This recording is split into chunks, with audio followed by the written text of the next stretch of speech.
Have you ever wondered what you'd do when the world turns its back on you? When the company you've poured 15 years of sweat and heart into decides you're too old school to keep around? That's the moment I faced on a frigid Wednesday morning in Chicago, with the gray sky outside TechVantage's office mirroring my mood. I'm Nathan Carter, 55 years old, an engineer who built the backbone of the company's flagship product, a distributed processing algorithm that keeps 40% of Fortune 500 companies running smoothly. But that day, as I stepped into the glass-walled conference room on the 35th floor, I knew what was coming. Not because I guessed, but because a misdirected email had spilled the beans a month earlier. I stood there, my hand clutching my father's old watch, a battered Seiko he left me before he passed, engraved on the back with the words, "Integrity is strength." My dad, a car mechanic in suburban Chicago, taught me that numbers never lie, even when people do. As Diane Harper, my manager, and Rachel Bennett from HR walked in with their rehearsed corporate smiles, I knew they expected me to crumble. They underestimated me, but I wasn't angry. I felt something colder, sharper, like the edge of a blade I used to hone in my dad's shop. They had no idea I was already prepared, and what was about to unfold would shake TechVantage to its core. Have you ever wondered what you'd do to take back justice? This is my story. That morning, I woke up early as usual, brewing a cup of Dunkin' Donuts coffee in my small apartment in Chicago's Loop. From my window, I could see the Chicago River glinting under the dawn light, but my mind was elsewhere. A month ago, I'd received an email, not meant for me, a thread between Edward Mitchell, TechVantage's CEO, and Diane Harper, my manager. The message was blunt and unmistakable. Get rid of Nathan Carter before we patent the algorithm. He won't make a fuss. I read that email over and over, feeling like a knife had been driven into my back. 15 years of dedication, from late nights in the office to sleepless weekends, perfecting the algorithm, all reduced to he. I arrived at TechVantage's office, a sleek glass tower in downtown Chicago, promptly at 8 a.m. The office buzzed with its usual rhythm, the hum of the coffee machine in the break room, cubicles lined with family photos and personalized mugs, and a few colleagues whispering about last night's Cubs game. But something felt off today. I caught a sympathetic glance from Linda, the administrative assistant, as I stepped into the elevator. Big, all-hands meeting today, Nathan, she said softly. I nodded, my hand instinctively touching my father's watch in my coat pocket. The all-hands meeting kicked off at 9 a.m. in the large conference room, where Edward Mitchell stood before a PowerPoint slide, titled Q3 Vision, Toward the Future. He talked about innovation, growth, and youthful energy, but not once did he mention my engineering 6 brilliant people I'd recruited and mentored, who helped me build the distributed processing algorithm for AccountSphere, the accounting software dominating the market. I sat in the back row, jotting notes in a notebook, but my mind was replaying that misdirected email. When the meeting ended, Diane called me aside. Nathan, we need to talk.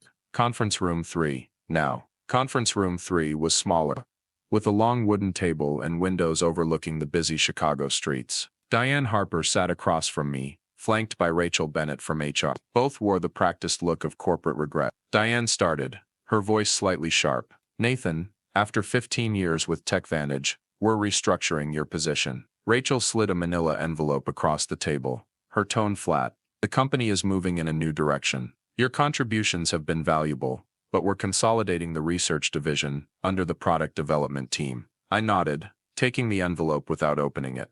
Inside, I knew, was the standard severance package, 2 weeks' pay for every year of service, health coverage for 3 months, and a list of career counseling services I'd never use. I completely understand, I said, my voice steady, almost gentle. These decisions are never easy. Relief flickered across their faces. They'd clearly expected tears, protests, or anger. After all, I was a 55-year-old man, being pushed out of the tech industry, where youth was prized over experience. Diane pressed on, more confident now. We'd like you to clear out your desk by Friday. You'll need to turn in your keycard, company laptop, and phone before you leave. Your team will be notified this afternoon. My team, 6 talented engineers I'd handpicked and guided over the years. The ones who'd worked alongside me to build the algorithm that now powered AccountSphere, used by over 40% of Fortune 500 companies. Of course, I replied, standing up. Anything else? They exchanged glances, clearly thrown by my composure. Diane recovered first. That's all, Nathan. Thank you for keeping this professional. As I left the conference room, I passed the large glass-walled meeting room, where the executive team was gathered. Through the transparent barrier, I saw Edward Mitchell animatedly presenting another PowerPoint slide, probably about Q3 revenue projections. The same Edward, who at last year's industry conference had taken credit for my algorithm, referring to me only as one of our research team members. I closed my office door, pulled out my personal phone, and sent a single text. It's happening. Friday's my last day. The reply came instantly. Perfect timing. Contracts are ready. Dinner tonight to finalize details. I smiled, glancing at the calendar on my desk. Today was Wednesday. Friday I'd walk out of TechVantage for the last time. And Monday would be one hell of a day. I stepped out of the conference room, the glass door clicking shut behind me. The hum of TechVantage's office, keyboards clacking, soft laughter from the cubicle area, the coffee machine whirring, felt distant. I returned to my office, a small corner on the 35th floor with a window overlooking the shimmering Lake Michigan. On my desk sat an old family photo, me and my dad next to the Chevy Impala he fixed in his shop, and the coffee mug my engineering team gave me last Christmas, inscribed with boss of all bosses. But my mind wasn't here. It was replaying that misdirected email, each word etched into my memory. Get rid of Nathan Carter before we patent the algorithm. I locked the door, sat down, and opened my personal laptop, a beat-up Dell I used for after-hours work. I didn't need to shout or slam my fist. The truth was louder than any anger, and I'd learned from my dad that justice takes patience. His watch, the old Seiko with integrity is strength engraved on the back, rested in my hand.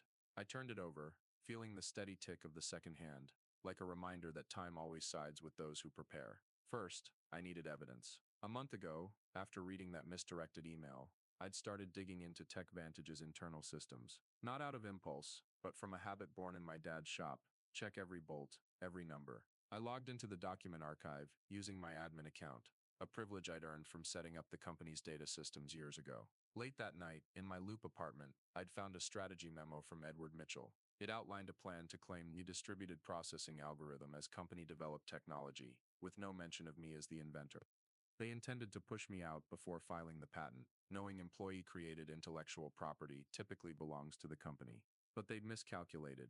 2 years earlier, I'd started refining the algorithm on my personal laptop, on my own time, at my kitchen table. Those improvements, boosting processing efficiency by 43%, weren't covered by my employment contract. I documented everything: development logs, timestamps, even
wasn't just doing this for me, but for my team, Alex Torres, Sarah Nguyen, and the other 4 engineers who trusted me.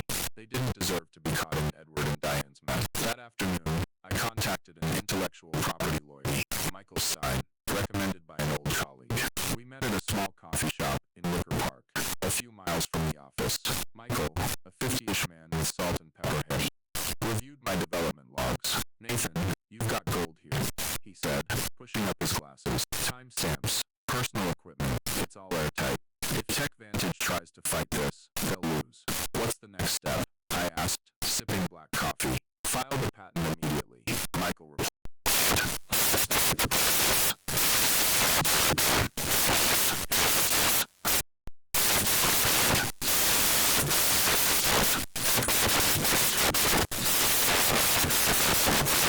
Place 2 years ago, and half joked, if TechVantage doesn't value you, call me. Now was the time to test that offer. Thursday evening, I met Thomas at Miller's Pub, a classic American bar with wood-paneled walls and the faint smell of beer. The TV was showing a Cubs game, and a few fans cheered as the team scored.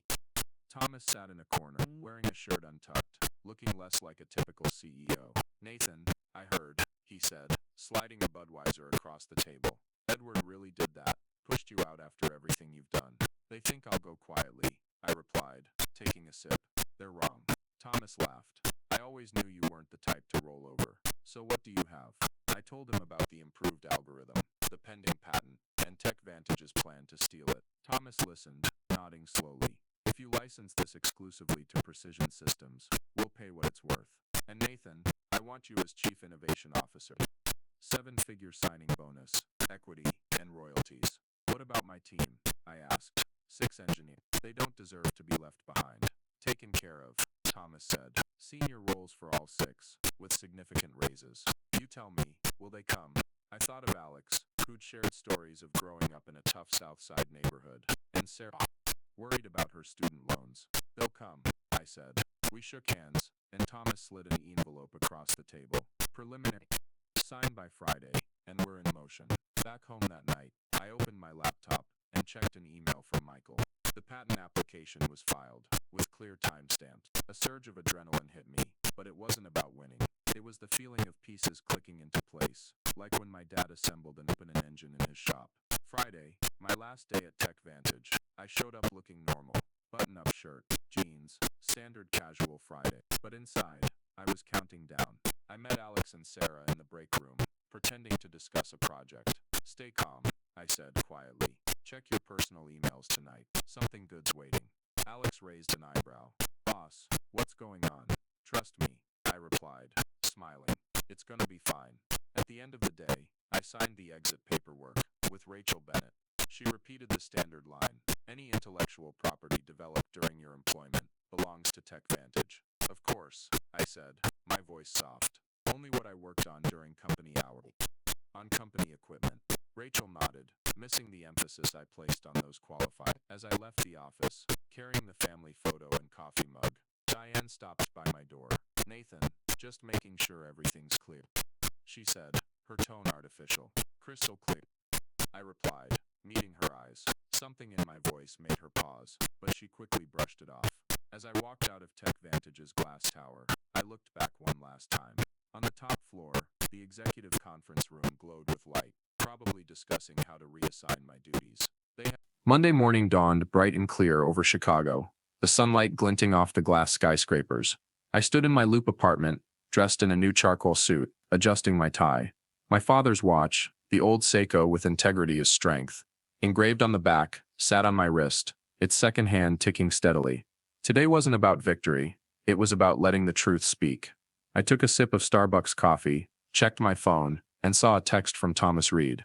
Press release goes live at 7 a.m. Brace for impact. I smiled, setting the cup down. 3 days ago, I'd walked out of TechVantage as a forgotten engineer.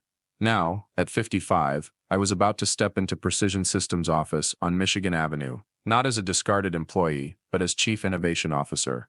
But what made my pulse quicken wasn't the title. It was recognition, the thing I'd been denied for 15 years. A Precision Systems car, a sleek black Lincoln, picked me up at exactly 7:30 a.m. When I arrived at their headquarters, a modern building with floor-to-ceiling windows overlooking Lake Michigan, the communications team was ready. Thomas Reed met me in the lobby, shaking my hand firmly. The tech world's buzzing, he said, his eyes gleaming. TechCrunch and the Wall Street Journal are asking for interviews. You ready, Nathan? More ready than ever, I replied, my voice calm but sharp. The press release, crafted with strategic precision, had spread like wildfire. Its headline: Precision Systems secures exclusive licensing rights to revolutionary algorithm. Welcomes inventor, Dr. Nathan Carter, as Chief Innovation Officer. It detailed my role as the sole inventor of the distributed processing algorithm, emphasizing that any company using the technology, including TechVantage, now had to negotiate licensing with Precision Systems. In my new office, a spacious corner with a walnut desk and windows facing the Chicago River, I opened my personal laptop. Emails from tech publications flooded in, from Forbes to Wired, all eager to hear the story of the undervalued engineer who'd turned the tables. But I wasn't in a rush to respond. I wanted to see TechVantage's reaction first. At 9:15 a.m., my phone lit up with a text from Alex Torres, my lead engineer at TechVantage. Boss, it's chaos here. Edward canceled the morning meeting to huddle with the legal team. Stocks down 7% already. I smiled, typing back, check your personal email. All 6 of you have offers waiting. 8 miles away, at TechVantage's downtown Chicago headquarters, Monday's executive meeting had turned into a storm. According to Alex's updates, Edward Mitchell arrived at the office to find the general counsel and CFO waiting outside his door. Precision Systems' press release had hit their inboxes simultaneously, setting off immediate alarms. By 9:30 a.m., the glass-walled conference room, where Edward had once boasted about a youthful vision, was now the epicenter of a crisis. Board members dialed in remotely, the legal team pored over my employment contract, and technicians wheeled in carts of servers from the research division for analysis. Alex texted again, Edward's yelling at Diane. He's blaming her for not vetting your contract closely enough. Diane looks like she's about to faint. I could picture it, Edward pacing the room, face flushed, while Diane scrambled to defend herself. TechVantage's stock, their pride and joy, was plummeting, and investors hated uncertainty. By 10:45 a.m., when I received an email from Edward Mitchell himself, the desperation practically dripping from the screen. Nathan, there seems to be a misunderstanding. Please call me at your earliest convenience to discuss. I forwarded it to Precision Systems' legal team, without replying. Let them squirm, I thought, my hand instinctively touching my father's watch. My dad used to say, don't rush when your opponent's digging their own grave. The tech industry started to boil. A TechCrunch article, headlined, Fired Engineer Turns Tables. TechVantage Faces Algorithm. Crisis painted me as a quiet hero, who'd outmaneuvered a giant. Forbes called it a strategic coup that's shaking the accounting software world. I read those words, not with the thrill of victory, but with the weight of recognition. After 15 years of being overshadowed by people like Edward, my name was finally tied to the algorithm I'd created. At noon, Thomas stopped by my office, holding a coffee and grinning. Our stock's up 12% since the market opened, he said. TechVantage is the opposite. How you feeling, Nathan? Validated, I replied, my voice honest. Not revenge, justice. Thomas nodded. The comms team's tracking reactions. 2 of TechVantage's major clients just reached out, worried about account sphere. They're looking to switch to us. I thought of my team. Alex, Sarah, and the other 4 engineers had accepted Precision Systems offers that morning. Sarah sent me a private text. Boss, I can't believe it. The new role pays half again as much, and we get to work with you again. I replied, welcome to the new team. We're gonna do big things. Meanwhile, at TechVantage, the chaos escalated. Alex sent another update. They just called an all-hands meeting for 2 p.m. Edward's gonna try to calm everyone down, but nobody's buying it. A few engineers already updated their LinkedIn profiles. I smiled. AccountSphere, TechVantage's flagship product, relied entirely on my algorithm. Without licensing rights, they faced 2 grim options: negotiate with Precision Systems, or rebuild the technology from scratch, a process that would take years and millions of dollars. By 3:30 p.m., a reporter from Wired called my office, asking for an interview about the tech industry shockwave. I politely declined, letting the comms team handle it. I don't need the spotlight, I thought. The truth speaking for me. But when I read Wired's article later, headlined, Dr. Nathan Carter, the man who brought TechVantage to its knees, I couldn't help feeling a quiet satisfaction, not for the fame, but for the justice. At the end of the day, I stood by my office window, looking down at the traffic on Michigan Avenue. My father's watch ticked on my wrist, reminding me of days in his auto shop, where he taught me that hard work and integrity always prevail. Edward and Diane, might have thought they held all the cards. But they'd forgotten one thing. The truth never stays silent. As I left Precision Systems' office, the sunset bathed Lake Michigan in gold. My phone lit up with one last text from Alex. Board just called an emergency meeting. Edward looks like he's about to explode. You did it, boss. I typed back. Not yet. This is just the first step. Tuesday morning, Chicago's sunlight was soft, but 8 miles away, the air at TechVantage was heavy as a storm. I sat in my new office at Precision Systems, gazing out at the shimmering Lake Michigan through floor-to-ceiling windows. On my desk was a Starbucks cup and my personal laptop, where I just read a new Wall Street Journal article headlined, "TechVantage crumbles after algorithm blunder. Can it recover?" Their stock had plummeted 23% since Monday, and investors were livid. But I didn't feel smug. Justice doesn't need applause. It just needs to be right. My father's watch, the Seiko engraved with integrity is strength, ticked on my wrist. I remembered his words, do what's right and things will fall into place. Today, I wasn't just doing right by myself, but by my team. Alex Torres, Sarah Noen, and the other 4 engineers, who'd trusted me for years. They'd start at Precision Systems next week, and I was determined to ensure they were treated as they deserved. That morning, Thomas Reed stepped into my office, holding a stack of documents. Nathan, the legal team just got a call from TechVantage, he said, a faint smile playing on his lips. They want to negotiate licensing, but their initial offer was so low it's almost laughable. Let them try, I replied, my voice calm. We have the truth, and the truth doesn't negotiate. Thomas nodded. That's the Nathan I know. By the way, your engineering team confirmed. They're pumped, especially Alex. He's talking about a Chicago-style celebration. Lou Malnati's pizza, the whole crew watching a Cubs game. I smiled. Alex, with his stories of growing up in the South Side, always brought an energy that lifted the team. Sounds good, I said. Let him plan it. Meanwhile, at TechVantage, the fallout from Monday was spreading. Alex, staying through the week to wrap up his exit, sent me a detailed text. Boss Edward and Diane got sacked by the board this morning. They brought in Charles Hayes, some old exec, as interim CEO. The conference room's like a war zone. Shareholders keep calling, and 2 major clients just canceled contracts. I wasn't surprised. AccountSphere, TechVantage's flagship product, was a complex machine, and my algorithm was its heart. Without licensing rights, they couldn't sustain it, and rebuilding from scratch would burn through millions of dollars and at least 3 years, time they didn't have. By noon, I got a call from Rachel Bennett, the HR rep who'd slid my severance package across the table last week. Her voice was tense but tried to stay professional.